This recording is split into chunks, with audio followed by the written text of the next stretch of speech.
Abdur Arsyad. Ih, ngeri gobok juga. Nah, gitu dong, botak. Abdur Arsyad. Abdur Arsyad ini Bang Panji Pragiwaksono. sedang bersiap-siap untuk menjalani tur terbarunya, Betul. yaitu Anak Lama Kera. Betul, ini kaosnya. Selamat datang. Selamat datang di Wikivlog. Bukan. ID Wikivlog. Bukan. Ini bukan weekly vlog ini. Ini wawancara biasa. Oh, wawancara biasa. Oke. Terakhir kali kan kita wawancara kan lu skakmat kalau gue nggak salah. Betul. Itu untuk tur yang sebelumnya tuh. Betul. Sekarang skakmat nggak ada. Kontras. Kenapa? Karena Mensria udah dilaporin polisi. Masih dalam laporan kepolisian sekarang. 6 sekarang gua. 1 di Polda Jawa Timur. Lu tahu nggak? Kasus apa lagi? Sama. Jadi orang yang tersinggung tuh nambah. Astaga. Setelah 5 yang masuk ke Polda Metro Jaya, 1 masuk ke Polda Jatim. Nah, kalau misalkan dia lapor dari Polda Jatim, Bang Panji harus ke sana. Sebenarnya iya, tapi terus udah gitu Haris Azhar minta ke Polda Metro untuk berkasnya ditarik aja biar kalaupun apa-apa dilakuinnya di Polda Metro. Tadinya Beler dulu hanya dipanggil. Beler tiba-tiba WhatsApp, Bang Panji, saya dapat panggilan untuk di Polda Jatim. ke Polda Jatim. Gimana ini? Akhirnya dibantu sama Haris Azhar. Tapi kita bukan mau ngomongin kasus saya, kita mau ngomongin kasus Anda. Sebagai seorang, pertanyaan gue ini dulu deh. Apa? Kenapa waktu gue kasus kemarin, Yes?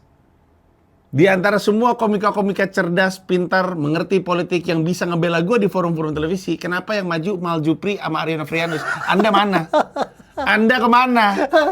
Lucu banget. Anda itu. bisa mengerti ketika ditanya sama politisi. Ya, itu. Sekarang kita pusing lihat Arya Nofrianus, Jupri berhadapan dengan Irma Caniago, ya ngeblank lah. Itu lucu Saya banget. tapi. kasihan loh, dia diam mulu, Ya. kayak nggak ada orang lain. Jadi begini, Bang Panji. Saya dihubungin. Jadi kasus Anda viral itu, Ya. saya lagi umroh. Oh, lagi umroh. Jadi saya dihubungin sama Kompas, sama ya TV One, pokoknya segala macam lah. Kemudian saya bilang, Bang, saya nggak bisa gitu. Zoom deh, Zoom. Saya bilang, aduh, Zoom lagi. Sinyalnya kadang ada, kadang enggak gitu. Yeah. Saya susah, Bang. Terus saya bilang, Bang, sebenarnya selain saya itu banyak banget komik di Indonesia itu yang bisa menjelaskan. Ada Mamat Al-Katiri, ada Ari Kriting, banyak lah. Iya. Ada banyak banget gitu. Nggak harus saya. Oke gitu. Mereka bilang oke. Oke, jadi saya bilang oke, sudah. Iya. Nah, besok-besoknya baru saya lihat loh. Oh, Bang Jupri. Iya, gue lagi di New York kan. Gue kan lagi di New York. Lucu Gue kan juga banget diminta untuk mewakili. Gue bilang nggak bisa. Gue nggak bisa mewakili diri gue sendiri karena gue lagi di New York. Pas gue lihat Jupri sama Rena Fernando, orang tolol dia mah. Pada saat yang bersamaan gue juga nggak tega sih karena gue kasihan sama Sam mulu capek. Oh, Om Sam. Iya, Sam mulu. Ya. Kalau saya mungkin ngerti dan mungkin mau, tapi lama-lama capek juga kalau harus kayak gitu-gitu. Pertanyaan gue sekarang adalah, show Anak Lama Kera, siap nggak kalau untuk dijadikan kasus gitu? Kalau harus berkasus, lu siap nggak? Harusnya sih enggak ya.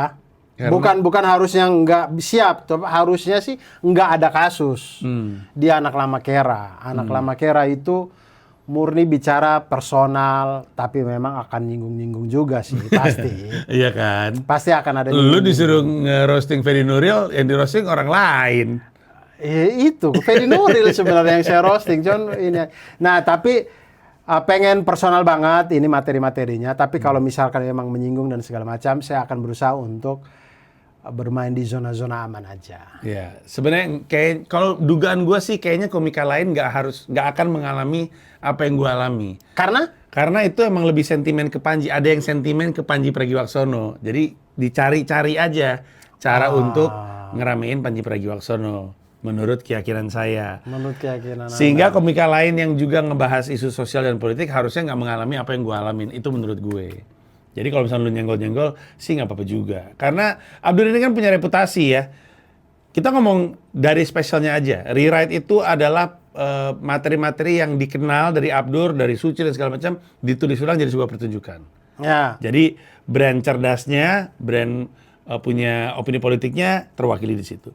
Terus ada pahlawan penuh tanda Pahlawan jasa. perlu tanda jasa. Ya, orang juga ngerti kecerdasan Abdur di situ, kritik sosialnya juga ada di situ. Habis itu ada black camping, itu juga berbau politik, ketajamannya ada di situ. Bahkan Kontras pun sebenarnya menggambarkan kekritisan Abdur terhadap Transportasi. isu transportasi. Nah, orang pengen tahu dari mana manusia yang pada akhirnya jadi Abdur ini. Anak Lamakera adalah pertunjukan yang menjawab itu. Betul. Itu cara paling keren untuk menjelaskan anak Lamakera Jelas, sih. saya udah jago speak gara-gara sering berhadapan dengan orang-orang yang berkasus dengan saya. Keren. Saya sekarang ingin mengangkat kisah Abdur Arsyad dari dia lahir sampai kemudian dia dewasa. Karena Ya. itulah poin dari Anak Lamakera, betul? Betul. Oke. By the way, Anak Lamakera ini kapan sih? Jalan turnya kapan? Jalan turnya itu mulai September 29 kalau nggak salah. Pokoknya Desember, kota ya? pertama Surabaya sampai Desember, kota terakhir Jakarta. Dia ada 10 kota Bang Panji, ada Surabaya, Jogja, Semarang, Bandung, Bogor, Balikpapan, Banjarmasin, Pontianak, Makassar, Jakarta. 10 kota. Jakartanya banyak tuh. Penontonnya banyak tuh. Betul, Jakarta ada di Casablanca Hall, Betul. 3.000 penonton. 3.000 penonton. Bang Panji dulu apa dulu? Pragiwaksono di situ Juru ya? bicara di situ. Juru bicara dulu di situ Iya, ya. gue di situ. Jadi Abdur akan jalan ke semua kota tadi. Video ini akan keluar untuk mempromosikan periode pre-sale. Pre-sale-nya dibuka tanggal berapa, Hafal? Presale dibuka tanggal 11 Mei sampai tanggal 28 Juni. Teman-teman semuanya. Iya. Di 9 kota, selain kota Jakarta itu semua harga tiketnya itu adalah Rp185.000. Iya. Kecuali mungkin Jakarta ya. Kalau Jakarta berapa? Nah, Jakarta itu beda-beda karena dia bergantung Nanti gue keluarin deh posternya deh. Set. gua bergantung seat. keluarin. Bergantung seat. Oke. Tapi ini adalah pertunjukan yang akan ngebahas dari mana datangnya seorang Abdur yang Ya. dikagumi banyak orang. Saya merasa kayak 4 show, Bang Panji 4 show tuh saya bicara luar, hal-hal di luar. Pengen yang ini tuh memberanikan diri untuk bicara personalnya saya gitu. Iya. Selama ini saya tidak pernah pede dengan itu karena ngerasa kayaknya nggak penting deh orang tahu kehidupan pribadinya Abdur kayak apa, tumbuh besarnya dia kayak apa, pemikiran dia kayak apa, kayaknya nggak penting deh. Tapi menurut gua kalau lu udah sampai pada titik karir seperti ini, orang ingin merasa dekat dengan lu dan salah satu bentuk kedekatannya adalah dengan tahu kisah pribadinya si Abdur. Karena gue pengen tahu, pengen ngerasa dekat, mungkin kisah hidupnya relate. Kayak banyak kan yang juga merantau dari kampung halamannya ke kota besar seperti Iya. Jakarta, itu aja bisa relate. Tapi gue tuh selalu bertanya-tanya, Larantuka tuh apanya Lamakera? Oke, jadi ini NTT provinsi ya. Ya, provinsi NTT. Provinsi NTT. Di dalam provinsi NTT ini adalah satu kabupaten. Saya kurang tahu dulu sekarang kabupaten udah berapa ya di NTT itu ya. Terakhir kan dulu waktu saya SD kan 13. Sekarang kayaknya nggak mungkin 13. Salah satu kabupaten. Mekar dia. Iya, pasti sudah Pemekaran. 20 ada kali kabupatennya. Kabupaten di NTT, salah satu kabupaten ada namanya Kabupaten Flores Timur. Flores Timur. Kabupaten Flores Timur ini ibu kotanya adalah Larantuka. Ibu kota Flores Timur Larantuka. Yes. Larantuka ini kalau ditanya di mana, Larantuka itu di ujung timurnya Pulau Flores, makanya namanya Flores Timur. Di ujung baratnya Pulau Flores itu adalah Labuhan Bajo. Seperti orang-orang yang sudah tahu, Pulau Komodo, Labuhan Bajo itu ada di ujung barat. Ujung timur ada kami Larantuka. Nah, Kabupaten Flores Timur ini selain ujung timurnya Pulau Flores yang jadi wilayahnya dia, ada juga wilayahnya dia tuh ada 2 pulau lagi. Ada Pulau Adonara, ada Pulau Solor. Nah, di Pulau Solor ini, di bagian timurnya Pulau Solor, ada satu desa namanya Desa Lamakera. Oh. Disitulah dia, tempat tinggalnya dia tuh. Setiap kali gue nyebut Lamakera, orang kan selalu mengkoreksi dengan mungkin maksudnya Lamalera. Yes. Padahal itu dua yang berbeda. Ya, Lamalera itu adanya di Pulau Lembata. Di Pulau Lembata, ujung Pulau Lembata ada juga namanya Lamalera. Betul, Lamalera dan Lamakera ini dua desa yang sering ketukar-ketukar namanya karena sebenarnya dua-duanya punya tradisi tangkap-tangkap paus juga. Kenapa Lamalera tapi lebih terkenal ya? Karena Lamalera sampai sekarang mereka tuh tangkapnya paus sperma. Lamakera udah enggak? Lamakera tangkapnya paus biru. Apa tuh bedanya? Maaf ya, saya nggak paham. Kalau paus biru dia warnanya biru. Enggak, Agak terlalu muda. paus biru tuh paus yang gede, Bang Panji, yang gede-gedenya bisa kayak busway, bisa kayak Boeing 737. Oh, gede banget ya? Ya, itu paus biru. Kalau paus sperma tuh paus gede juga, cuman gedenya kayak vario. Oke, lebih kecil. Iya, itu Tetap paus sperma lebih itu. kecil. Di Lamalera mereka lanjut aktivitas itu. Betul, karena paus sperma tidak dilindungi Oh gitu. sampai saat ini. Setahu saya sampai saat ini. Paus biru sudah dilindungi dari tahun-tahun kapan dulu ya. Jadi sudah tidak di. Tapi gue ingat waktu itu gue ke Kupang. Terus di Kupang tuh ada museum. Betul, museum. Di salah satu museum ada cerita soal Lamalera. Betul. Gue nggak tahu Lamakera tuh waktu itu. Gua tahu Lamalera itu. Lamalera. Ya, Nah, di situ dikasih tahu bahwa kenapa mereka yang di Lamalera diizinkan untuk terus berburu paus sperma karena semua kehidupan di Lamalera membutuhkan itu. Apinya dinyalain pakai minyak dari Paus. sperma, Oh. dagingnya juga, tulang-tulangnya kepake. Makanya menghidupi kampungnya. Nah, ketika Lamakera udah tidak boleh lagi berburu paus biru, terus dari mana sumber makannya dan segala macamnya? Karena kan kering ya sebenarnya. betul. Tandus, Tandus. gersang, Lamakera itu. Tapi kehidupan kami itu dari ikan, dari kan nelayan ya, nelayan. Jadi sebenarnya paus yang ditangkap sama nelayan Lamakera itu tidak pernah menjadi sebuah nilai ekonomi sebenarnya. Oh, beda sama Lamalera. Iya, dia itu memang untuk dibagi-bagi aja, makan bersama selama 1 bulan, 3 bulan gitulah, dikering-keringin, jadi ikan-ikan kering dan segala macam gitu. Jadi tidak pernah memang jadi sumber ekonomi sebenarnya. Karena kalau mau sumber ekonomi itu nelayan tuh lebih suka cari tuna. Tuna. Tuna tuh ekonominya tinggi, Ya. tidak bertaruhan nyawa. Iya. Pokoknya lebih enak lah cari tuna. Iya.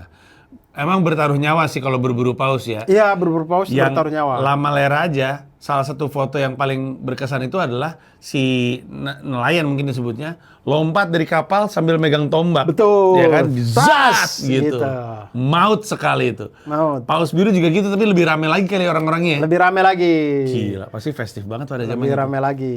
Itu biasanya itu ketakutan, maksudnya yang biasa dihindari itu adalah kita sudah lompat, kaki kan kita tuh kan yang nggak bisa dilihat sedekat ini kan. Maksudnya bayangannya kapalnya aja taruhlah gede. Jadi jarak kita dengan pausnya aja mungkin agak jarak. Kita lompat ke sana dengan tali temali dari ujung tombak ini, ada kemungkinan talinya itu waktu kita jatuh ke air kebelit di kaki. Berbahaya. Nah, berbahayanya itu adalah kalau pausnya kerasa sakit, dia berenang ke bawah. Ketarik. Ketarik kita ke bawah, walaupun kita jago berenang, kita akan nggak bisa ketarik ke bawah. Nah gitu. Banyak yang suka meninggal. Jadi beberapa yang meninggal tuh karena itu, karena pausnya bawa dia ke bawah. Ngeri. Emang udah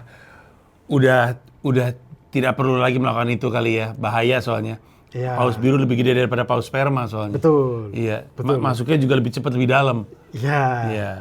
Lu datangnya dari situ? Lu datangnya dari kampung atau lu lahir di Larantukannya? Lahir di Kupang. Lahir di Kupang. Lahir di Kupang, teman.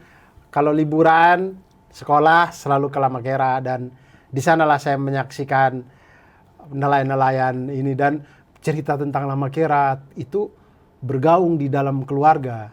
Walaupun kami sudah tinggal di Kupang lah di mana, tapi selalu bergaung bahwa banggalah menjadi orang Lamakera, bangga gitu-gitulah. Bahkan klub bola kami, Lamakera itu namanya Ikan Paus FC. Emang ada? Ada Ikan Paus, tapi tidak tingkatnya bukan kota. Jadi tarkam, antar kampung. Iya.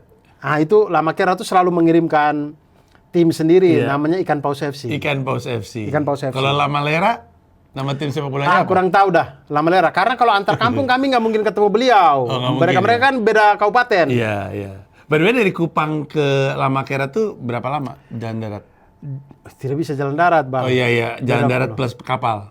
Atau langsung kapal dari Kupang? Langsung kapal. Oh, langsung kapal dari Kupang. Dari Kupang naik kapal ferry gitu ya 14 jam. Waduh. Sampai Larantuka. Nanti Larantuka naik kapal lagi 2 jam ke Lamakera. Dan itu relatif sering waktu lu kecil. Iya. Dan itu Sering. ini salah satu, mungkin kita akan ini sekilas saja. Ya. Katanya Abdur salah satu yang bikin Lamakera itu unik adalah karena dia sebenarnya kampung yang didominasi umat muslim. Ya, bukan didominasi, emang kampung muslim. Emang kampung muslim? Ujung ke ujung.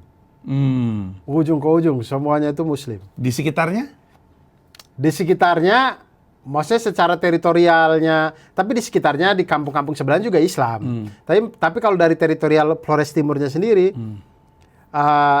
ya lebih banyak kampung-kampung yang Katolik kan. Kan kalau di Flores Timur kan kerajaan Katolik tertua di Indonesia, di Larantuka itu. Oh iya benar juga, makanya ada Kolese tuh di situ tuh. Ya ada, kalau pasca ada Samana Santa, Iya, yang betul. pakai kapal. Iya. Mas Garin pernah bikin filmnya. Iya betul. Oh iya. Jadi menarik ya. Jadi dia emang kampung Muslim di wilayah yang sebenarnya dominannya Katolik. Betul. Oke. Nanti kita akan ke sana. Tapi kita mulai dari lu lahir di Kupang. Ya, Lu lahir tanggal 6 April 88. lah. Kemarin ulang tahun ya? Iya kan Anda WA saya. Oh iya lupa. 6 April 88. Gue soalnya di WhatsApp sejujurnya hampir setiap hari ada aja yang berulang tahun. Betul. Jadi kita ngerespon mulu sampai Betul. kalau kita nggak ngerespon kan ntar salah. Iya. Jadi kita ngerespon. Terus gue suka lupa siapa aja gue ucapin selamat ulang tahun. Betul. Lu udah happy birthday. Hampir setiap hari ada orang ulang tahun di WA kita. Betul. Semakin banyak grup yang kita terlibat, semakin banyak orang ulang tahun. Betul. Nah, lu ulang tahun keberapa berarti? Apa? Kok lupa? 38 kali ya? 38. 38 tahun. tahun. Bang Banji saya ngerasa tua banget ya Allah. Dua tahun lagi kacamata nih pasti nih. Kacamata tuh apa? Harus pakai kacamata, matanya mulai Saya plus. udah pakai kacamata, cuman kali ini enggak. Emang udah pakai Tapi kalau baca buku sudah pakai kacamata sekarang. Oh, iya. Gue juga lama-lama. Gue pokoknya plus udah ada sama silinder gue. Gue kalau nonton bioskop bebayang. Oh, saya minus aja. Saya minus. Lahir di Kupang. Lahir di Kupang. Tahun berapa tuh berarti tuh kalau sekarang? 88. Tahun 88. Lahir di Kupang, orang tua asli, dua-duanya asli? Dua-duanya asli Lamakera. Oh, jadi dua-duanya pindah tuh. Merantau. Jadi di keluarga saya itu terakhir yang jadi nelayan kakek nenek lah. Kakek nenek jadi nelayan. Kakek nenek langsung nih ya? Betul. Jadi bapaknya dan ibunya orang tua lu? Betul. Masih tuh ya? Kakek nenek langsung itu nelayan luar biasa lah. Turun ke bapak dan mama itu semuanya anak-anaknya disuruh sekolah. Disuruh sekolah, akhirnya bapak itu jadi PNS, mama itu jadi guru. Nah, berdua itu sekolahnya di Kupang. Karena dibawa sama saudara ke Kupang. Akhirnya sekolah di Kupang, kemudian sampai kerja di Kupang. Nah, disitulah saya lahir di Kupang itu. Jadi sebenarnya orang tua lu tuh udah kenal sebelum mereka pindah? Udah pacaran sebelum mereka pindah? Tidak dong, mereka kenal bertemu waktu di situ. Waktu di kampus? Di Kupang. Satu kampus? Enggak? Tidak satu kampus. Kan beda umur juga. Terus gimana? Bapak saya lebih tua. Bapak saya itu berangkat ke kampus, dia tuh lewatin kos-kosan ibu saya. Oh gitu ya? Lewatin ada cewek cakep, tiu gitu kali ya? Iya, kali gitu ya. Dia lihat ada ibu di situ, ibu-ibu di situ. Ih. Oh, bukan ibu-ibu ya, gadis ya waktu itu ya. Ada gadis di situ. Jauh umurnya? Mungkin 6 tahun kali, 7 tahun. Oh nggak terlalu lah. Nggak terlalu. Iya. Ya sama kayak saya sama Cindy lah, sekarang kan 6 tahun. Saya sama Cindy 6 tahun. Lu mirip bokap, mirip nyokap? Saya? Oh, mirip ibu. Oh mirip ibu. Soalnya gue ngebayangin kayak Abdur muda ngelewatin kosan, ada cewek manggil tuh kayaknya agak cemas sih gue kalau jadi Abdur zaman dulu ya. Gue keluarin foto lu zaman dulu boleh nggak? Boleh. Foto Abdur zaman dulu mengenaskan Tapi sekali. itu keren tahu. Keren apa? Maksudnya di zaman itu, maksudnya Bang Panji menilai dengan standar yang zaman sekarang. Zaman dulu pun jelek lu itu. Zaman dulu tuh kalau enggak lu nggak Fauzi Badila lo itu. Mana ada Fauzi Badila? Fauzi Badila mah kelihatan. Nggak usah ngomongin warna kulit deh, ngomongin struktur wajah aja. Iya. Fauzi Badila mah cakep. Fauzi Badila juga emang bukan yang gede ya. Dia juga emang kering gitu badannya kan. Tapi dia kelihatan gantengnya. Kalau di mana? Fauzi Badila. Mamat suka mengaku dia manis, masih kelihatan manisnya. Kalau Abdur tuh nggak ada. Justru lu jauh lebih baik sekarang, Dur. Sekarang sih kegemukan menurut saya. Enggak sih, maksud gue nanti kita bahas kenapa sini bisa jatuh cinta karena gue juga tahu ceritanya, pernah ngobrol waktu itu. Iya. Tapi oke, jadi sering disapa mungkin akhirnya luluh nih, nyokap. Iya, mungkin ya. Ya, intinya begitu mereka saling jatuh cinta.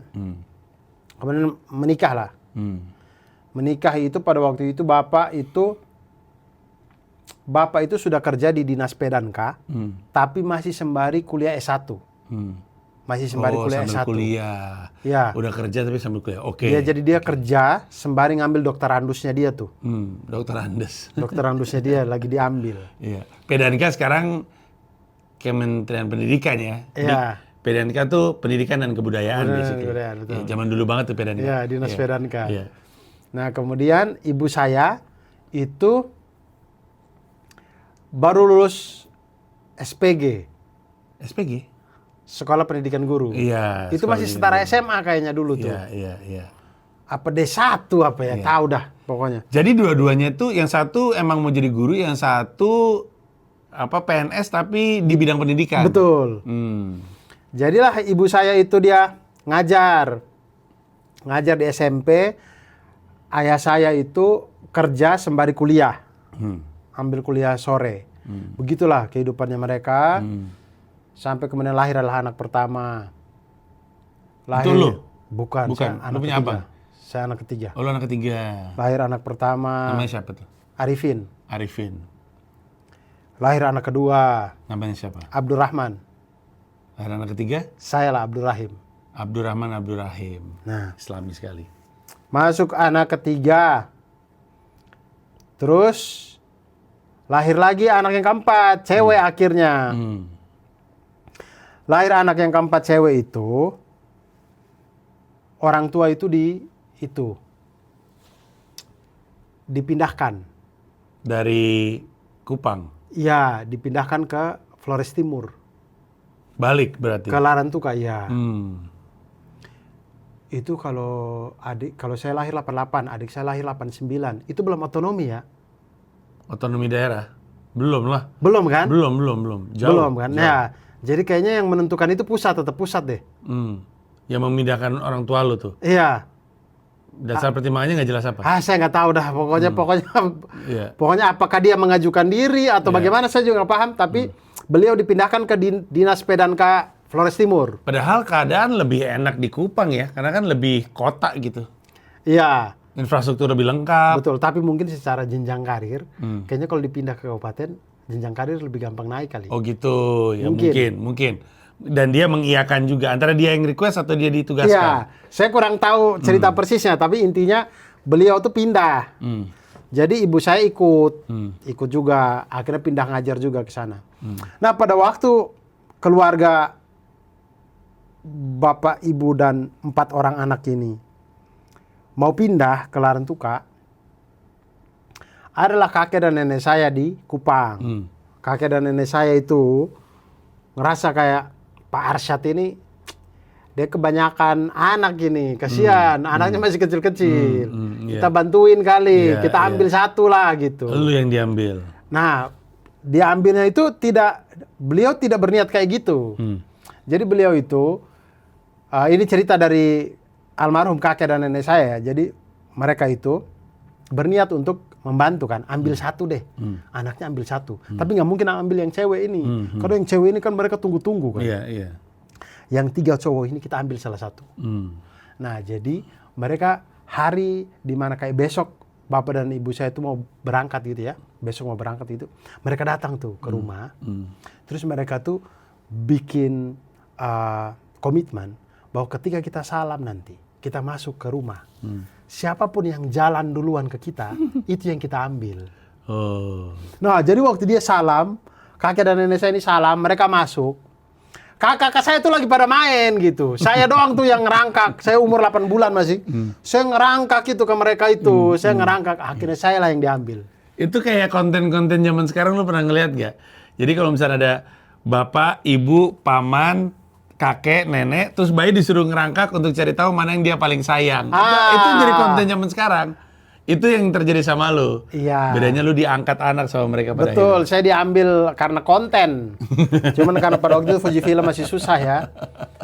Agak susah mau bikin motion juga agak susah itu. Iya. Banyak banget film. Teknologinya belum nyampe, itu pasti tahun 89 berarti. Iya, berarti tahun 89 saya diambil. Iya. Akhirnya saya diambil sama kakek dan nenek saya. Jadi dari umur 8 bulan. Profesi kakek neneknya apa? Kakek saya tukang kayu, wira swasta. Nenek saya dulu tuh jualan di pasar. Tapi akhirnya kemudian jadi nenek rumah tangga aja. Di nenek rumah tangga lucu sih. Lucu juga ya. Dibesarkan sama mereka sampai usia? Sampai SD, sampai tamat SD. Lama juga ya? Lama. Dalam periode tersebut orang tua suka menjenguk? Atau enggak juga? Kadang-kadang, kalau bapak saya itu ada tugas ke Kupang, itu ketemu. Atau ibu saya tuh akhirnya kuliah lagi. Beliau kuliah lagi untuk ambil S1, D3 apa S1 gitu. D3 kayaknya. Beliau kuliah lagi untuk ambil D3. Di Kupang? Di Kupang. Itu juga ketemu. Kadang kalau liburan, ya itu tadi. Kalau liburan saya diajak ke Lamakera, ya mampir itu pasti ke Larantuka. Gitu juga. Apa yang lu ingat dari periode tersebut? Yang jadi pembentukan karakter lu pada masa itu? Yang saya ingat ya, kayaknya salah satu hal yang saya syukuri setelah dulu sih saya menyesal kayak itu, cuman sekarang sih saya syukuri. Saya itu masa kecil tuh saya nggak punya mainan, Bang Panji. Saya nggak ada mainan sama sekali. Jadi mainannya saya tuh kayu-kayu yang sisa-sisaan gergaji itu loh. Iya. Ya, jadi ya belahan-belahan potongan-potongan gitu kan. itu. Ya udah saya anggap aja itu mobil, anggap aja itu robot. Kenapa lu syukuri? Nah, saya syukuri karena justru dari situ imajinasi saya itu bermain. Oh. Karena nggak punya PlayStation, jadi saya itu nggak punya Sega, Nintendo itu nggak ada. Terus saya nggak punya Jadi 90-an awal banget. Iya, waktu PlayStation muncul, PlayStation saya nggak punya. Iya. Jadi saya itu benar-benar mengandalkan imajinasi. Kepake sampai sekarang tuh pengolahan imajinasinya. Betul sekali. Dan dari situ saya jatuh cinta sama buku. Oh, karena buku tersedia banyak. Ya, tidak tersedia banyak juga, tapi paling tidak, apalagi yang bisa saya jadikan hiburan nih. Si kakek nenek lu nggak punya anak? Punya. Tua tapi jauh ya jaraknya? Yang paling bungsu tuh SMP. Jadi waktu saya masih belum TK itu, sudah SMP itu. Iya, emang jauh. Ya, jauh. Nah, tapi saya diayomi sama mereka. Saya diayomi, dapat bacaan-bacaan dari mereka. Buku-buku, bobo-bobo. Iya. Jadi mereka itu punya teman, temennya punya adik yang bobo-bobo udah zaman-zaman lama lah. Iya. Bobo udah 3 bulan yang lalu. Itu. Jadi yang dilungsurin ke lu, yang diturunkan ke lu itu emang buku dan bacaan. Betul. Oh, positif Bobo, sekali. Dragon Ball, terus ada buku-buku bukan Mirawe ya. Mirawe itu nanti kalau saya udah kelas 3 tuh saya baca tuh. Tapi pada waktu itu belum. Buku-buku bukan novel, buku apa istilahnya? Buku cerita. Tapi stensil. Bukan. Bukan kayak misalnya gini, Panji anak yang rajin. Apa tuh cerpen? Ya, misalkan buku. Mungkin dia 60 halaman. Buku itu judulnya Panji anak yang rajin gitu. Oh. Buku itu satu cerita doang, bukan cerpen, satu cerita doang sampai habis tentang Panji. Gitu. Buku anak aja lah ya. Itu. Iya. Kayak gitu. Buku anak untuk belajar membaca, belajar berimajinasi. Ya. Tapi itu yang positif, yang negatifnya ada nggak? Gue ambil contoh gini deh. Waktu gue SD, gue tuh menyadari ada sesuatu yang terjadi yang ngebentuk gue sampai sekarang. Pohon pisang. Bukan. Pohon pisang juga. Tapi saya sudah sembuh. Oh ya. Fak pocong. Alhamdulillah. Orang mau lompat-lompat pakai baju putih-putih juga gue aman sekarang. Terima kasih Zawin, sudah aman. Alhamdulillah. Ini bentuk, kan gue juga sekarang sudah putbal. Keren. Astagfirullah. Orang Muslim yang benar tidak percaya hantu. Masya Allah. Karena orang Islam meninggal tidak menjadi arwah. Diajarkan di Islam itu tidak benar. Masya Allah. Itu. Saya berdoa, Ustadz Felix, saya terima kasih banyak Ustadz Felix sudah membimbing beliau, semoga beliau Tapi bisa belum mulai sholat sih, belum mulai sholat. Gak apa-apa, yang penting semoga bisa istiqomah. Iya. Tapi salah satu yang juga membentuk itu adalah, waktu gue kecil, gue tuh gak punya temen. Jadi dulu waktu gue SD tuh semua orang tuh ngegrup bertemannya, dan gue gak bisa masuk. Sehingga dari SD, selama 6 tahun itu, gue tuh gak kebentuk kebiasaan untuk nongkrong bareng sama teman. Sekarang kalau ditanya temen nongkrong, nggak punya gue. Lu tahu kan ada teman-teman yang kerjanya main, nongkrong mulu. Kayak anak-anak yang kosan Yono, tau nggak kontrakan Yono tuh? Ya, Hotel California. Oh, disebutnya Hotel California. Namanya Hotel California. Hotel California. Iya, ya kayak tongkrongan kayak gitu. Tapi dan lu juga tau kan pasti ada teman-teman yang bulan depan kita liburan bareng kemana yuk gitu. Iya. Gue tuh nggak pernah punya teman-teman kayak gitu. Dan ngerasa aneh sama pertemanan seperti itu. Karena dari kecil gue nggak pernah terbiasa punya grup pertemanan.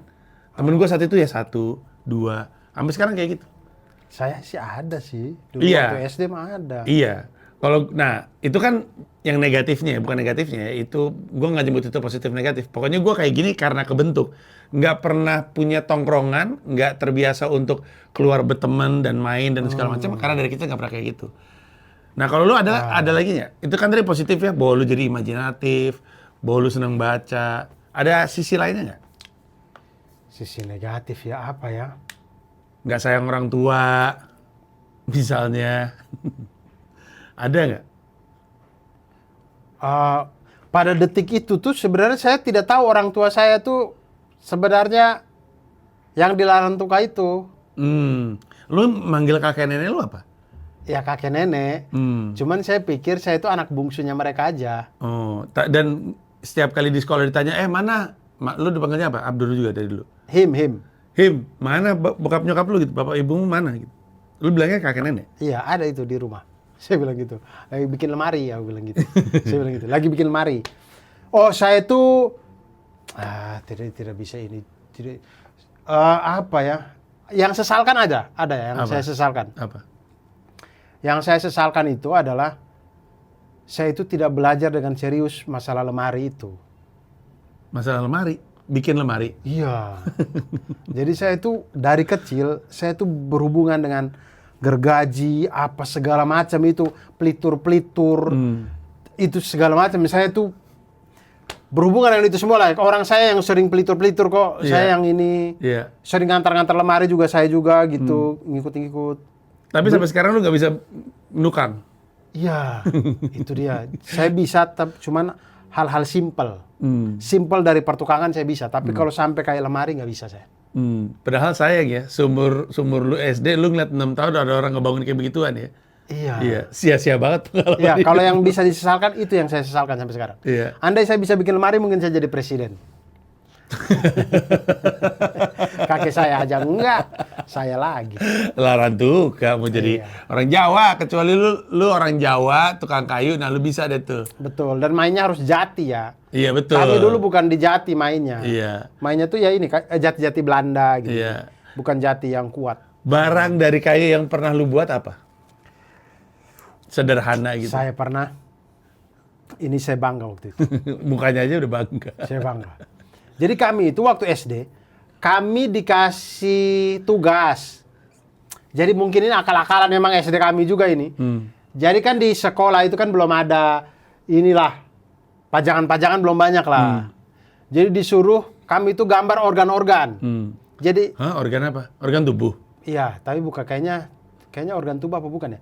Jadi pokoknya kelompok saya, kami 7 orang, kelompok saya itu dapat kulit. Gambar kulit, iya. Jadi epidermis, dermis, gitu-gitu, lapisan kulit lah. Iya. Gitu. Iya. Sama keterangan-keterangannya gitu. Iya. Ada buku biologi ada tuh. Iya. Nah itu. Kami gambar kan, bagus-bagus. Terus kan kalau kelompok lain itu, mereka udah kayak gitu, terus mereka tempel pakai Karton. kertas bening aja. Iya. Udah gitu doang. Kalau lu? Saya ngerasa kayak, jangan gini deh, kurang mantap. Semangat nukangnya muncul. Saya bikin bingkainya. Oh keren, dibikinin bingkai. Bingkai pakai kayu, begini, pakai kayu ini. Terus saya minta kakek saya minta ini kaca sisa. Kan kaca-kaca kan banyak gitu, kaca-kaca yang bikin buat lemari itu. Saya bilang kaca sisa dong buat ini. Jadi ukuran A4 lebih besar A4 itu apa? A3. Nah, ukuran A3 gitulah. Kaca ukuran A3. Jadi kelompok saya paling keren. Saya datang tuh. Baru bingkai saya pelitur, Bang Bani. Saya pelitur, bagus-bagus. Kasih kaca. Udah. Ini SD nih kayak gini nih? SD. Hebat.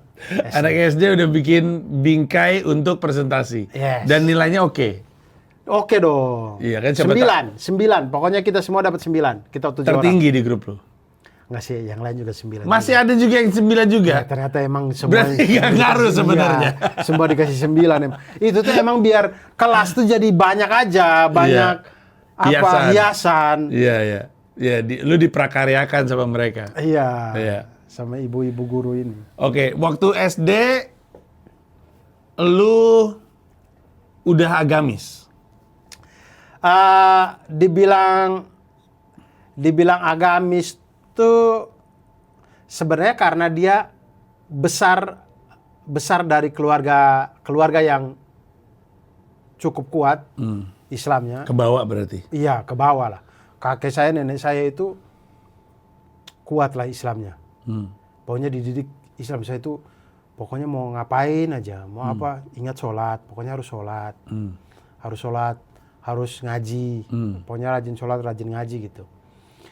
Belajar oke, tapi sholat sama ngaji nggak boleh ditinggalin lah gitu. Mau main, mau apa gitu. Jadi memang besar dengan lingkungan Islam yang kuat. Itu ngebentuk lu jadi, kan gini ya, kalau kita datang dari lingkungan yang homogen, Yes. pas datang ke lingkungan yang heterogen, itu penyesuaiannya butuh waktu tuh, antara jadi kayak menentang atau jadi ternyata begini dunia gitu. Kayak waktu misalnya lu ke Malang gitu. Sebelum ke Malang lu di mana berarti? SMP SMA di mana? SMP saya balik ke Larantuka. SMP Tinggal sama Larantuka. orang tua. SMA balik lagi ke Kupang. Kuliah baru ke Malang. Oke. Jadi seumur-umur kan di situ ya. Kupang, Larantuka, Kupang, terus ke Malang. Betul. Wah, berubah sekali. Iya sih. Gaya hidup berubah. Iya di Malang tuh. Cewek banyak. Enggak juga sih Bang Panji. Iya Kan Bang Panji lihat katanya saya dulu jelek. Iya justru biasanya orang jelek sangean. Saya kan belum tentu punya cewek. Iya enggak, tapi kan Astagfirullahaladzim. gitu maksud gue. Astagfirullah. Iya, gue kata Astagfirullah. orang jelek tuh, itu teori gue. Orang jelek tuh sangean. Karena dia kepentok, dia nggak punya akses. Orang ganteng menyapa perempuan bagus. Orang jelek menyapa perempuan pelecehan seksual. Iya apaan sih gitu. Kalau yang datang, hai apa kabar? Oh baik gitu. Kalau misalnya yang jelek, hai apa kabar? Ya apaan sih lo? Gitu. Bener, makanya jadi menurut itu teori gue. Jadi laki-laki jelek tuh sangean. Buktinya banyak. Hernawan Yoga, Anda salah satunya. Tapi dia nggak jelek ah. Wah selera lu ada. Wawan Cikuk. Jelek lah Wawan Cikuk. Cukup, cakep. Gue pernah bilang di depan Wawan, gue bilang kenapa sih orang jelek sangean? Kayak lu sangean. Tapi kan gitu kan, wah gitu kan. Sementara lu kan beneran dah. Gue selalu bilang dia kayak Imhotep. Kalau lu tahu film Mummy Returns tuh, dia kayak Imhotep gitu, kayak mayat. Lebih ke karena zaman susah ya Bang Panji. Hah? Namanya zaman susah ya. Nggak jadi alasan. Ada banyak orang susah cakep, lu mah enggak. Kayaknya lu tuh... Enggak, itu kan masalahnya dikurus loh. Begini juga. Itu saya kurus. Tapi emang ini tuh ininya kelihatan sih. Ini kelihatan. Ini kayak... Iya begini kan. Kayak orang di mumi gitu. Bener tau gak sih lu mumi kan ada yang mumi gitu dalam bentuk kayak gini terus diangkat gitu. Mayatnya kayak gitu, dia bentuknya hitam gitu. Datang ke Malang kan. Ya. Wow. Jawa Timur, perempuan cantik-cantik. Malang tuh mirip Bandung kalau menurut Malang tuh menurut gua Jawa Timur, Bandungnya Jawa Timur. Iya, Kalau saya juga percaya itu. Iya. Dan Dan seperti Bandung banyak cewek cakep. betul, dan Malang itu karena dia sudah menjadi kota pendidikan juga. Jadi yang ke sana itu kan berbagai macam daerah. Jadi memang yang manis-manis tambah banyak gitu. Tambah banyak. Maksudnya orang Malangnya sendiri aja udah manis. Ini ditambahkan dengan yang manis-manis dari segala macam penjuru. Iya, Jakarta, Bandung. Iya, Sidoarjo, Sulawesi, Surabaya, Semarang, Blitar, Tulung Jogja. Agung. Iya. Muncul semua di situ. Semua berkumpul di Malang. Iya. Lu kuliah di mana, Mam? Maaf, lupa gua. Muhammadiyah Malang. Muhammadiyah Malang. Oh, tapi kampusnya aja nuansanya Islami ya. Ya, Beda kalau misalnya lu kayak mungkin ke kampus swasta lain gitu, mungkin lebih liar lagi kali. mungkin. Iya. Tapi segitu waktu lu bertemu dengan semua perubahan ini, apa yang muncul dalam diri lu? Karena ada dua jenis. Yang satu nahan banget. Gue punya teman-teman yang datang dari wilayah-wilayah yang homogen. Ketika ke lingkungan yang heterogen tuh jadi kayak masang tembok banget gitu. Ada tuh yang kayak gitu tuh. Tapi ada juga yang pas ketemu sama lingkungan heterogen, persetan nilai-nilai zaman dulu. Wah, aku mencari ini gitu. Kalau lu masuk yang mana? Saya yang pertama Bang Panji. Oh, nutup tuh. Jadi pokoknya tembok lah. Iya. Dosa ini semua. Tapi Astagfirullah. bukan karena saya berpikir dosa atau apa sebenarnya ya. Lebih kepada hal pertama yang muncul di dalam diri saya itu adalah ketidakpercayaan diri. Oh. Saya merasa rendah diri sekali. Iya, bisa dibayangkan. Saya merasa tidak cocok. Ini nggak mungkin saya berada di pergaulan ini. Lama tuh kayak gitu? Lama, lumayan lama. Lumayan lama ya? Jadi saya menarik diri, mending saya jauh-jauh deh gitu. Ketemu di kelas aja gitu. Karena apa? Karena merasa dari daerah yang Betul, jauh merasa- atau merasa kekurangan secara ekonomi? Merasa dari daerah jauh. Ya itu bercampur padu tuh. Daerah-daerah yang jauh, terus ekonomi. Merasa tidak pantas melihat dari kayak sepatu yang anak-anak pada pakai, terus dengan punya saya kayaknya enggak deh. Baju kayaknya enggak deh, kayaknya saya sungkan gitu, malu gitu lah. Jadi itu bikin saya menarik diri dari kalau ditanya sampai kapan, kayaknya Atau apa yang mengubah? kayaknya sampai saya apa yang mengubah? Jadi saya tahu kenapa saya tuh langsung kena shock culture-nya duluan tuh karena orang tuh suka ketawa gara-gara kalau saya ngomong. Oh, jadi minder. Saya minder gitu. Sesuatu yang merupakan bagian dari jati diri kok jadi lucu di mata orang gitu Iya. ya? Dan ya kan kita bisa bedain ya orang ketawa yang ketawa mencairkan dan ketawa yang ngejek. Iya. Nah si bajingan-bajingan ini ketawa ngejek. Tahu ini. ngejek mereka itu. Ini ketawa ngejek ini. Tahu ngejek. Karena mungkin mereka nggak terbiasa dengar logat lu kali ya. Ya tapi dia itu berasal dari daerah yang logatnya lucu juga sebenarnya. Sebenarnya ya, daerahnya dia lucu juga. Oh, wilayah apa emang mereka? Mohon maaf, Madura. mohon maaf. Cuman kayak lucu juga sebenarnya Kok logatnya ngejudge dia. Anda? Kok ngejudge? Iya, kan lu kan ngelihat orang Madura, kok ngejudge Anda? Iya. Anda lucu juga loh. Iya, maksud saya ada Kadir loh. Kadir dengan logat Madura tuh lucu loh. Iya Gitu. benar. Malah nggak ada pelawak timur ya? Belum ada Belum gitu. ada. Nah, kenapa saya yang diketawain? Nah, tapi dari situ saya belajar untuk menerima keadaan. Kayak nggak apa-apa lah orang ketawain, yang penting yang daripada saya nggak ngerti di kelas. Karena itu tuh muncul gara-gara saya tanya di kelas. Oh. Ada pelajaran mata kuliah saya nggak ngerti. Kayak nggak ngerti ini, saya mau tanya gitu, cuman malu. Saya beranikan diri aja saya tanya, beneran. Ketawa. Satu kelas ketawa. Tapi kan kita tahu sebagai pelawak ya, kadang ketawa itu karena aneh aja gitu. Jadi buat mereka tuh respon ketawanya adalah karena kok aneh ya cara ngomongnya. Udah berhenti sampai situ aja. Tapi lu ngerasa itu kayak, wah ini banget gitu ya? Iya, karena belum terbiasa dengan lingkungan baru ini. Iya. Jadi kayak kena lah di hati itu kena kayak, aduh. Jadi itu makin minder, akhirnya tidak mau bergaul, tidak mau banyak ngobrol dengan orang segala macam karena takut orang bercandain logat atau ketawain logat saya. Apa yang membuat lu kemudian jadi playboy? Bukan playboy, bukan. Playboy. Abdur itu ada masanya tuh genit. Sekarang udah enggak kan? Astagfirullah. Itu zaman dulu. Iya, maksudnya bercanda aja, lebih ke bercanda. Tapi kan jomplang ya, dari pede, cukup pede untuk bercanda dengan lawan jenis dibandingkan dengan minder karena ngomong. Jadi logatnya aja minder, bener ya. sampai kepada boro-boro logat. Gue berani untuk genit sama lo, hey apa kabar, ngapain kamu, gitu kan. Jomplang banget. Apa tuh faktor pembedanya? Membirahi aja kayaknya ya. Tidak, kalau faktor pembedanya ya jelas karena stand up. Oh, Ya jelas karena stand up. sebelum stand up? Nah, tapi kan ada perjalanannya. Tapi kalau yang paling berasa ya karena stand up. Karena stand up itu orang ketawa, kita malah makin seneng kan. Iya, betul. Disitulah poin Iya. plusnya. Kita malah nyari. Malah nyari ketawa orang. Jadi dan di stand up itu juga saya berdamai dengan segala hal gitu. Kayak, oh ternyata di stand up itu apa-apa yang terjadi, tragedi-tragedi, udah aminin aja, udah. Iya. Suatu saat akan jadi komedi gitu-gitu. Jadi betul-betul stand up itulah yang bikin berubah cara pola pandang hidup. Nah, tapi sebelum itu yang bikin saya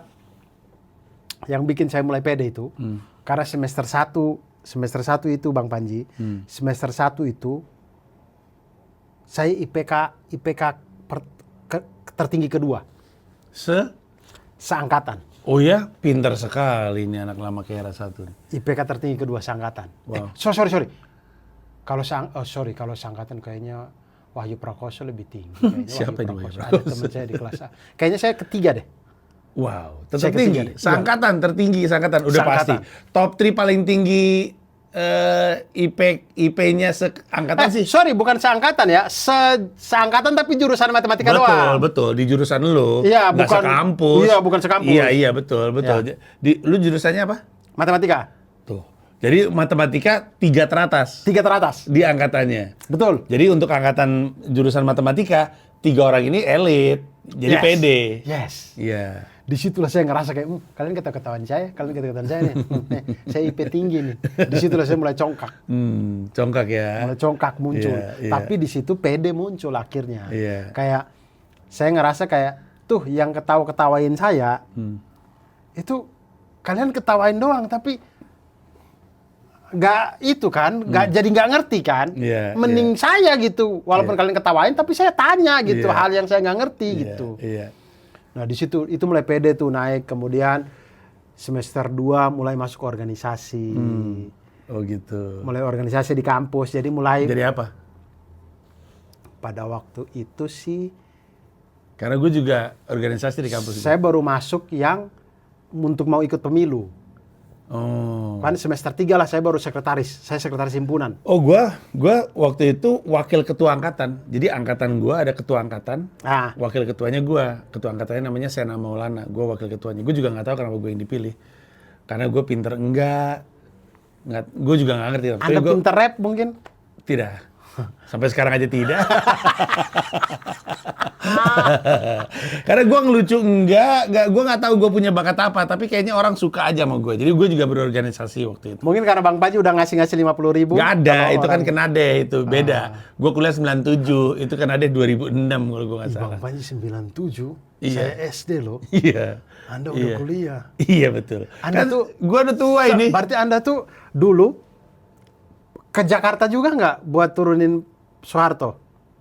Enggak, itu demonya dari Bandung. Gue waktu 98 demo tuh gue di Bandung itu. Iya, maksudnya Anda nggak ke Jakarta sini? Enggak, kita kan semua kampus-kampus ngumpulnya di Gedung Sate. Demonya Gedung Sate. Unpad, Unpar, ITB, Unpas, Unisba. Oh ya itu. Wah, penuh banget waktu itu. Dan waktu itu kan gue masih angkatan muda.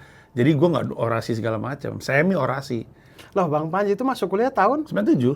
Oh, berarti baru semester 3 ya? Iya. Jadi hitungannya masih anak baru.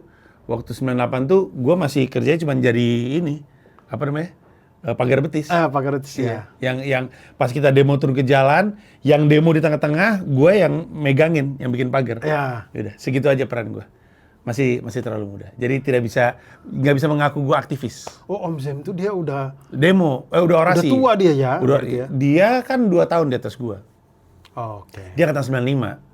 Oh, Dia yang megang itu. Demo itu angkatan dia yang megang. 95, 94 tuh dia yang megang. Jadi emang Semi Natus Limbo ini yang kami maksudnya, yang juga stand up comedian yang pada akhirnya menolong saya. Wajar, Semi ngebantuin saya di kasus mensreya, wajar. Dia aktivis 98. Jupri apa perannya? Saya masih misterius. Aktivis kesehatan. Gym. Gym. Aktivis gym. Oke, tapi balik lagi ke lu. Ya, Jadi, yang bikin lu pede adalah nilai. betul Bang Panji. Iya. Dan pede itu membawa ke stand up. Kalau masih minder mungkin ragu kali ya. Boro-boro mau stand up. Orang masih minder.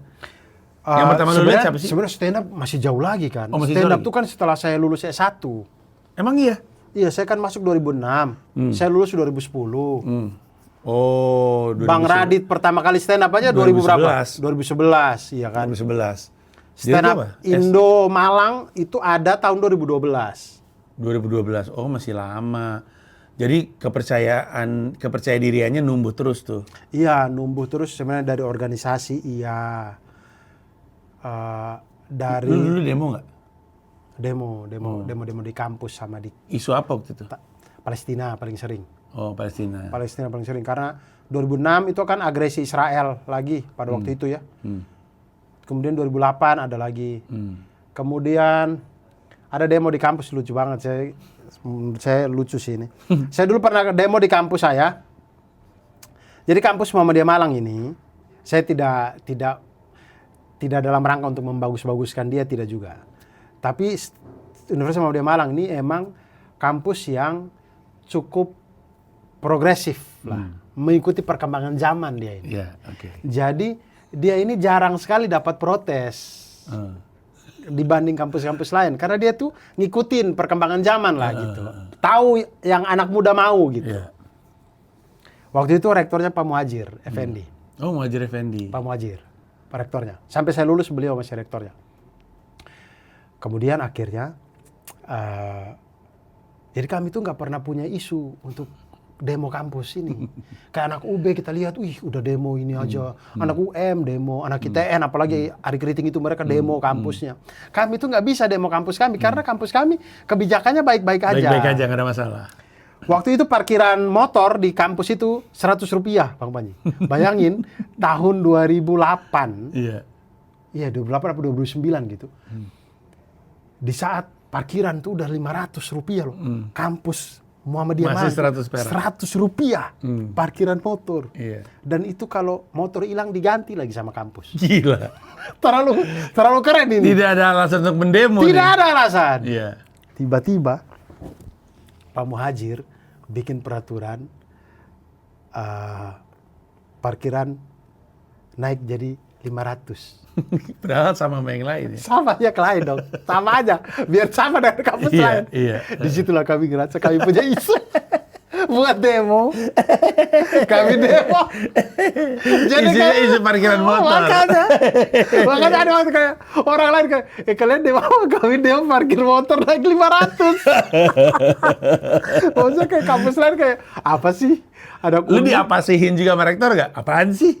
Ya, kami nundang makan akhirnya. Oh gitu. Jadi Pak Muhajir tuh, Pak Muhajir itu dia panggil. Jadi demo siang, kami demo siang. Demo siang tuh dibiarin tuh, kalau nggak salah beliau, iya, beliau apa? Saya lupa dah, apa wakil rektor itu yang datang. Malam-malamnya kami diundang. Kami diundang, dan bukan cuma kami, seluruh aktivis kampus diundang, diajak makan malam. Terus baru dia jelasin, kenapa sih kalian dari 100 perak ke 500, kalian demo sih, gitu ya. Terus yang dari perwakilan lu jelasinnya apa? Ya ngerasa kayak, udahlah kita tuh udah keren kok, selama ini udah Rp100 itu udah keren gitu. Iya. Akhirnya pada waktu itu, akhirnya jalan tengah Bang Panji. Jadinya 300 di 300 ya. Sederhana sekali penyelesaiannya ya. 300. Di Rp300. Jalan tengah. Itu demo. Saya Itu kadang-kadang kalau saya ketemu Pak Muhajir di sini, udah di Jakarta sini ketemu Pak Muhajir, saya masih ada rasa malu saya di situ. Mempermasalahkan kenaikan 400 perak. Iya, itu hanya karena itu ego muda, anak muda yang ngerasa kayak, kok kampus lain demo-demo, kita kok nggak demo sih? Iya. Masa nggak ada yang karena kampus lain demonya biasanya apa? Uang kuliah ya? Iya, UKT lah. Iya, korupsi. apa. Di kampus kan suka ada korupsi Iya, gitu gitu-gitu. dipermasalahkan. Nah, alhamdulillah di zaman saya Muhammadiyah itu nggak ada. Kan kalau penambahan pun dari awal dari awal kita masuk kan udah ada Kesepakatan. MOU-nya ya, bahwa setiap tahun memang naik 5%. Sekarang lagi ada demo gede banget di FHUI. Oh iya, saya lihat tuh. Iya. Saya belum baca secara utuh, tapi Itu saya gila lihat banget. cuplikan-cuplikan di IG Reels. Iya. Itu bahwa mereka tuh laporin, apa mereka melaporkan diri sih? Ada satu orang yang cepu di dalam grup WhatsApp tersebut. Karena isi grup WhatsApp tersebut, ini menurut yang gue baca ya, isi grup WhatsApp tersebut dibaca sama pacarnya. Jadi misalkan gue adalah peserta grup WhatsApp tersebut. Saya pacarnya. Lu pacar gue. Ya, Lu terus saya bilang, ngeliat. apa nih? Ih, nggak bener nih semuanya nih. Kamu harus laporin. Pacarnya ngomong gitu. Dilaporin sama satu orang. Kenapa dia mau ngikutin pacarnya? Ya, nggak tak sayang. Mungkin cinta.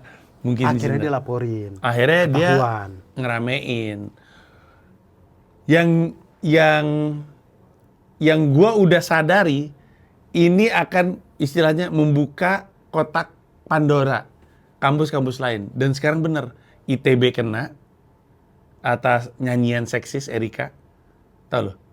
Ada, jadi anak tambang kalau gua nggak salah, ini maaf ya kalau dikoreksi ya, pokoknya ada satu jurusan itu di sebuah acara nyanyi-nyanyi lagu yang liriknya dianggap seksis. Lagunya sebenarnya udah dinyanyiin sama mahasiswa tersebut, maksudnya mahasiswa jurusan tersebut dari tahun 79 sebenarnya. Cuman kasus ini membuka kasus ini, lalu ada lagi kampus yang ternyata juga seksis. Terus aja. Dan gua udah ngerasa ini bisa ngegulung jadi ombak yang besar. Bukan ombak ya, apa istilahnya? Bola salju. Iya. Karena bercandaan itu jamak ada di antara banyak laki-laki. Gue rasa seperti itu. Nggak usah gitu. Gue kalau zaman dulu gue punya grup WhatsApp, pasti gue juga akan terlibat di sebuah grup WhatsApp yang bercandanya kayak gitu. Nah, anak-anak di FAU itu sampai disuruh DO. Di DO kalau gue nggak salah laporan terakhir. Terus mereka bikin kayak sidang gitu sampai jam 3 pagi. Disidang sama mahasiswa UI. Dibentak-bentak, ditunjuk-tunjuk. Itu demo yang wajar. Kalau demo kenaikan parkir 400 perak sih agak kurang wajar. Nggak wajar emang itu. Itu demo di situ. Terus apa lagi tadi Bang Paji bilang tadi?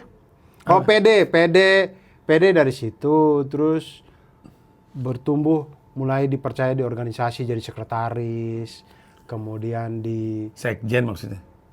Sekretaris umum ya. Oh. Di sekretaris umum gitu-gitu. Jadi lama kelamaan dan bikin saya PD juga pada waktu itu saya lolos Beasiswa Jarum. Itu bikin Beasiswa PD. Jarum. Beasiswa Jarum. Pintar tuh pas itu. Itu masuk ke situ kan susah gitu. Nah, saya itu lolos alhamdulillah. Nah, itu PD tambah tinggi lagi. Jadi gitu. Genit deh. Hah? Genit deh. Di situ sih ada sih. Sampai kok udah mau sejam aja ini. Di situ ada lah. Sampai ketemulah kepercayaan diriannya membawa dia bertemu dengan kesenian stand up comedy. Betul, stand up tuh yang bikin pede banget tuh stand up. Iya. Stand up. Si Ari Kriting tuh abang-abangan stand up Indo Malang yang lu lihat yang membuat lu merasa bisa nih gue jadi komika, gitu nggak? Atau ada orang lain? Dia yang melihat saya, kemudian merasa kau bisa nih jadi komika. Loh, dia ngeliat di mana? Di nonton bola, nobar. Nobar.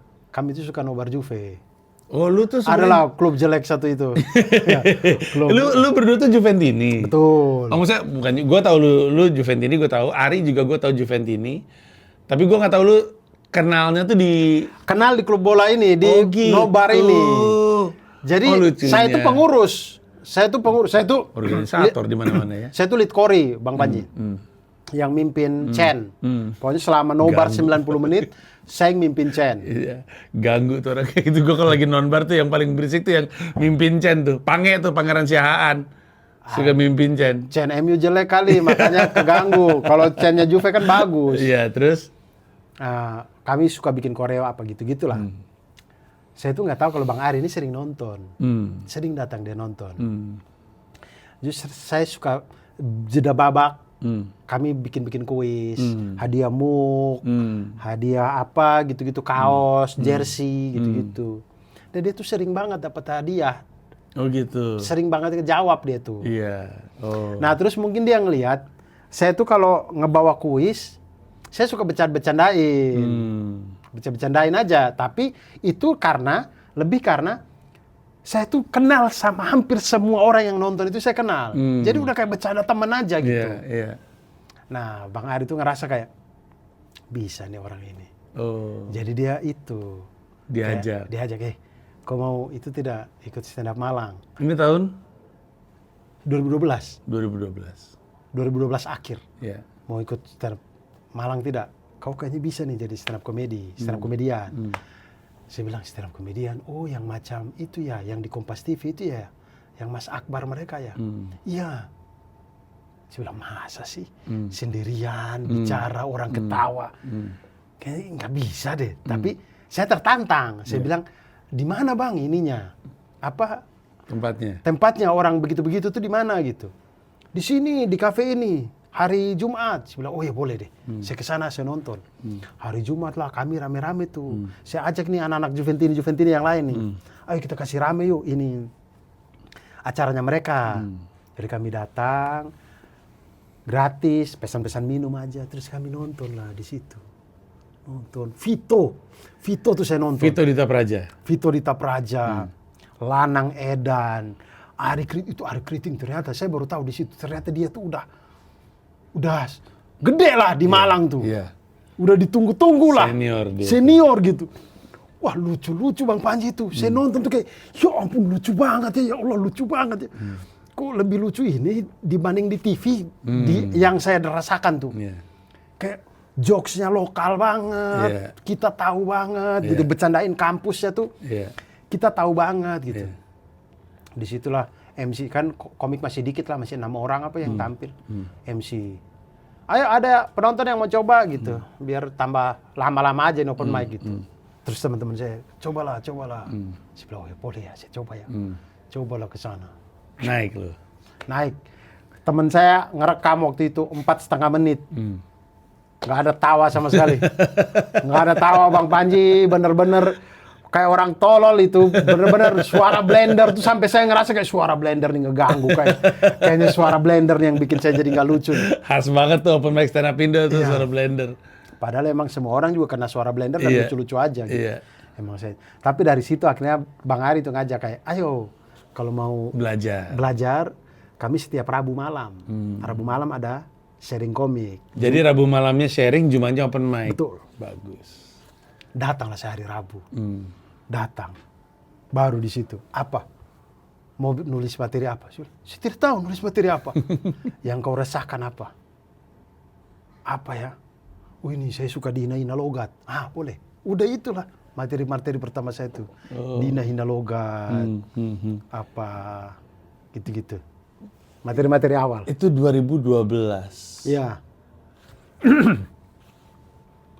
Setelah itu Ari opener gua Mesake Bangsaku 2013. Betul. Saya ikut. Kita ketemu. Ya. Dia opener Bandung. Ya. Iya.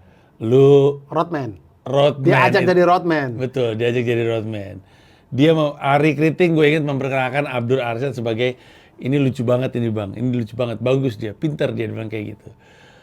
Fast forward ke sekarang, Abdur bawa orang juga tuh dari stand up Indo Malang. Ya, stand up Malang, namanya Dio. Makanya Insya Allah, saya lagi suruh dia keliling open mic, pokoknya di segala tempat. Dia tuh segala tempat di Jabodetabek dia sudah open mic, dia keliling-keliling lah. Cuma saya bilang, ya sudah, kalau sudah semua sekarang, coba lagi di markas. Dia bilang, kalau di markas dia malu. Kenapa? Sungkan, dia katanya di markas orangnya keren-keren. Saya bilang, ya sama aja. Orang itu anak komunitas juga sering di markas. Hampir mau gue ajak ntar malam soalnya open mic-nya di Solo Ristorante, di sebuah restoran Italia gitu. Oh bukan di sini? Enggak, di WTC Sudirman. Di Sudirman. Iya, itu lebih orang keren lagi, nanti dia lebih minder lagi. Bolehlah nanti kita ajak karena dugaan gua next big thing. Insya Allah, amin. Abdur dibawa Ari bawa siapa tadi namanya? Saya bawa Dio. Jadi nanti kita lihat lah. Dia udah dibawa ke Jakarta, dikasih kerjaan supaya dia bisa bertahan, supaya dia bisa open mic, makin banyak open mic, makin bagus. Betul. Ya mungkin dia masuk ke Suci 13 mungkin. Amin. Ngikutin Suci nggak? Ada satu orang yang dijuluki kayak Abdur Arsyad, tahu lo? Siapa? Ada namanya Mukmin. Oh Mukmin, ya tahu. Iya, guru honorer. Betul. Dia anak Ternate, dia audisi Jogja itu. Iya. Saya yang kasih golden ticketnya itu. Oh iya, gue dapat informasi Abdur tuh murah sekali golden ticket. Betul. Ambil. Karena saya bilang ke Mas Parno, saya bilang ke Pak De Indro juga saya bilang, Pak De kadang itu, maksudnya ini kan masih ada audisi internal Kompas. Jadi nggak apa-apa nanti Kompas lagi yang pilih. Tapi menurut saya di sini tuh orang tuh mereka tuh bertaruh banget dengan 1 tahun 2 tahun mereka open mic itu bertaruh banget di 3 menit mereka ini. Jadi kalau mereka nggak dapat golden ticket itu banyak yang berhenti dari nggak mau open mic lagi. Ya mereka yang tolol dong kalau mereka patah arang gitu dong. Biarin aja Dur. Jadi saya bilang terlalu baik. Udahlah kasih aja biar semangat open mic. Kasih aja. Tapi memang yang saya kasih lucu. Iya termasuk itu. Termasuk dia. Dia itu kan guru honorer ya. Jadi DNA-nya tuh keguruannya tuh agak mirip Abdur. Dia punya ketimuran juga mirip Abdur. Terus udah gitu ada keresahan sosialnya mirip Abdur. Pembawaannya juga relatif tenang gitu ya, bukan yang meledak-ledak, teriak-teriak. kayak Abdur. Bang Panji jagoin siapa? Alma sebenarnya. Dia keluar pertama. Keluar, ya. Alma tuh menurut gue ya adalah salah satu komika perempuan terkuat sejak sekian lama. Cuman nggak tahu kenapa apa yang terjadi di episode 1. Saya nonton sih episode 1 itu, saya nonton di YouTube maksud saya. Iya. Salah set kayaknya. Salah set. Karena pre-show-nya bagus kata orang-orang. Salah pilih materi. Menurut saya ya. Menurut saya kayaknya. Yang keluar tuh langsung senior loh. Ripai Ripai sama dia. sama Alma tuh senior tuh. Baru Iya. Ili kan emang baru berapa bulan. Iya. Iya. Sabar ini tayang. Ili udah iya ya. Iya. Ya gitulah pokoknya. Iya. Nah, terus ini apa namanya? Kalau itu Bang Panji Alma, tapi Alma udah keluar. Iya. Saya jagoin 2 orang. Dua-duanya tidak lolos pre-show. Nggak lolos pre-show siapa? Alwi Shihab sama Andri Skuter. Oh iya, mereka nggak lolos. Dua-duanya nggak lolos. Iya. Saya tuh sampai sempat bilang kayak, kalian berdua kayaknya grand final deh. Kayaknya grand final kalian berdua deh. Tapi nggak lolos. Dua-duanya pre-show. Itu emang ini ya, emang tiada ampun Suci itu. Tiada ampun. Kita emang cuma diizinkan untuk menilai mereka pada malam itu. Terlepas Iya. dari biasanya mereka legend atau Betul. enggak. Tapi dinilainya tuh pada malam itu. Betul. Jadi beban psikologisnya tuh gede banget memang. Beban buat jadi juri, apalagi jadi juri yang sudah tahu bahwa Iya, betul. orang-orang ini di luar Iya, keren betul. banget. Itu betul. Jadi bebannya, agak aduh gimana ya? Gue tahu lu kayak apa tapi gimana ya gitu. Kalau gue lolosin kok nggak benar karena di sini lu jelek. Tapi kalau gue bikin lu keluar kok salah juga karena kita tahu bagusnya kayak Iya. apa. Kan kita juga mikirin kompetisinya ya. betul. Karena kalau kita keluarin dia kayak, sayang kompetisi ini ke depan, butuh orang kayak lu ini karena kita yakin dia ini di minggu depan pasti pecah nih. Iya, betul. Betul. Itu yang terjadi dengan ini gue bocorin atau enggak ya? Bocorin atau enggak ya? Di kompetisi yang dulu. Enggak, yang ini. Oh, Jadi yang ada satu peserta. Peserta ini berminggu-minggu tuh jelek mulu. Hah. Saking jelek ya, dia diserang. Ada haters dia. Oh, saya tahu ini. Iya. Saya tahu kan saya baca-bacain komen. Iya. Ada satu emang yang diserang. Iya. Terus tadi malam kan gue habis ngejuri. Pecah banget. Bener-bener pecah sepecah-pecahnya. Oh, Bang Panji juri tadi Malam gue ngejuri. Jadi bener kata lu, ini orang mungkin minggu depan pecah ini. Malam ini aja mungkin longgar. Tapi minggu depan pecah. Kadang-kadang suka gitu kan. Cuman ada masanya nggak selamat aja nih komika. Walaupun kita punya keyakinan dia mungkin pecah di episode berikutnya kalau dia bertahan, tapi nggak selamat aja karena nilainya jelek banget. Iya. Nah si komika itu pecah banget. Pak Indro sampai selesai acara tuh sampai bergumul sendiri. Nyesel gue harusnya tadi gue kasih golden ticket. Segitunya. Kok kasih golden ticket? Golden ticket apa? Kompor gas. Dikasihnya keren banget. Oh, sekarang tuh susah ya dapat kompor gas ya? Nah, tadi malam kompor gasnya terbanyak. Jadi tadi malam tuh hujan. Jadi sampai pada Indro bilang, kenapa malam ini pada bagus semua ya? Ada lu kali Inji, kata gue. Nggak ada hubungannya. Gue kan cuma datang segitu doang. Tapi ya benar lah. Ya, Suci itu kadang-kadang nggak ketebak dan tiada ampun lah gitu. Ya, dan itu juga menggambarkan kualitas Abdur ya. Abdur ada di angkatan berapa tuh? Angkatan 4 tuh siapa aja? Season 4. David. Saya David, Zawin, Coki Gila. Pardede, Gila. Hifsi Koir, Gila. Pras Teguh, Gila. Dodit Mulyanto. Gila. Siapa lagi ya? Yuda Keling, Arif Keling. Alfiansyah, Gila. Benedictivity, Gila. Itu sampai sekarang masih berkarir. Gita Bebita. Gila ya. Luar biasa. Itu season saya tuh. Itu. Saya merasa bangga dengan Itu season 4 season mengagumkan sih. Gila, semuanya tuh masih masih relevan sampai sekarang. Ya. Siapa yang enggak? Semua yang kita sebut masih relevan sampai sekarang. Ya, yang hilang cuma Lian Lin doang. Lian ya betul. Yang lainnya masih ada sampai sekarang. Iya, masih ada yang Maksudnya jadi aktor, ada yang konten kreator, Iya. ada yang masih stand up, ada yang Betul. masih punya spesial. Ya. Dan dia bersama dengan David ada teratas. Dan dia Masya Allah. akan tour, yaitu Tour. Anak Lama Kera, 10 jalan kota. September tadi gua ngomong. Mulai dari September, Surabaya tanggal 26 September 2026 sampai 12 Desember 2026 di Jakarta di Casablanca Hall. Ada 10 kota teman-teman, semua tiketnya bisa beli di abdurarsyad.com. Mulai dari ada Surabaya, Jogja, Semarang, Bandung, Bogor, Balikpapan, Banjarmasin, Pontianak, Makassar dan juga Jakarta. Semuanya bisa beli di abdurarsyad.com. Tiket yang dibuka sudah tiket pre-sale, itu harganya adalah Rp185.000. Dimulai tanggal 11 Mei sampai 28 Juni. 11 Mei sampai 28 Juni 2026. Ketika lu denger informasinya dan ketika rezekinya ada dan emang pengen nonton, mending sikat buruan karena Abdur dan gua tahu kemarin waktu early bird kenceng bener. Alhamdulillah. Brrr. Alhamdulillah. Gue juga sampai mikir tuh faktor apa ya? Terakhir lu kontrak tahun berapa sih? 2 tahun lalu. Oh, 2 tahun lalu kosong karena mau tur tikum tapi nggak jadi. tidak jadi. Pecah tikum, berantem gara-gara guys. Mamat. Berantem guys, Iya, pecah mereka. susah Mamat itu emang. Iya. Jadi titik ribut dia, berantem mulu jadinya.